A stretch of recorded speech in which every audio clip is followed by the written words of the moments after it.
Assalamu alaikum. En tant que musulman, il est important de comprendre comment Shaitan nous atteint.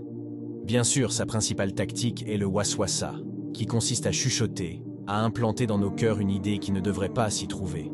Et c'est une tactique très maléfique. Nos cœurs sont purs. Nous ne voulons pas désobéir à Allah. Nos cœurs ont été créés pour adorer Allah. Nous voulons prier. Nous voulons adorer Allah comme il le faut, mais Shaitan vient et il jette quelque chose dans notre cœur, et il nous fait penser à quelque chose que nous n'avons jamais pensé à faire. Et il continue à persister en essayant de nous pousser à commettre un péché. Quel mal cela fait-il? Nous ne voulons même pas commettre le péché. Et c'est généralement le cas, mes chers frères et sœurs, lorsqu'une mauvaise pensée vient et qu'elle nous surprend, comme si nous nous demandions d'où elle vient. Comment puis-je penser cela? Tu es toi-même dégoûté par ce à quoi tu penses, mais sache que ce n'est pas toi qui penses, c'est Shaitan qui l'a jeté en toi. Et c'est pourquoi l'existence de Shaitan nous fait réaliser qu'alhamdulillah, nos cœurs sont généralement purs, et donc nous blâmons Shaitan pour la plus grande partie de notre mal. N'est-ce pas là une sagesse d'Allah? Quand Yusuf alayhi salam, ce qui est arrivé et qu'il a été sauvé à la fin, qu'a-t-il dit? C'est Shaitan qui a poussé mes frères à faire ce qu'ils ont fait. Quelle belle sagesse, et Ibn Qayyim mentionne que nous blâmons Shaitan pour le mal. Ce n'est pas mon frère qui a fait cela. C'est le diable qui l'a poussé à le faire. Quelle belle tactique que de blâmer le diable parce qu'il est digne d'être blâmé. C'est lui qui a fait cela. Ta colère n'est donc pas dirigée contre ton frère musulman. Ta colère n'est pas contre quelqu'un qui a fait quelque chose.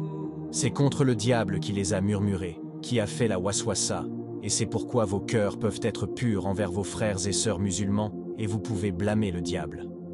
Oh, le diable leur a fait dire cela. Le diable les a poussés à déraper. Regardez la situation mondiale.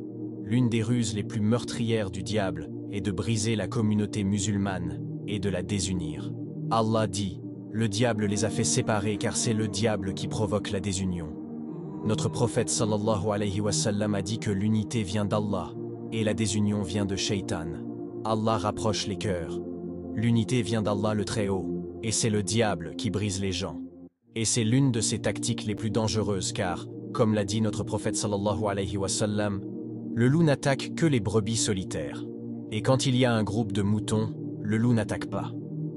L'un des moyens les plus importants de se protéger de Shaitan est de développer la sincérité dans nos cœurs. L'outil le plus efficace pour se protéger de Shaitan est la sincérité. Et nous développons la sincérité en accomplissant continuellement des actes d'adoration à l'abri des regards des hommes. Le Coran, des prières surérogatoires, la charité, et personne d'autre ne voit à part Allah, ainsi la sincérité se développe. Et dans le Coran, le diable lui-même dit que « Je vais les égarer tous, sauf tes serviteurs qui ont la sincérité ». Et Allah sait mieux qu'Allah nous préserve des ruses du diable. Amin.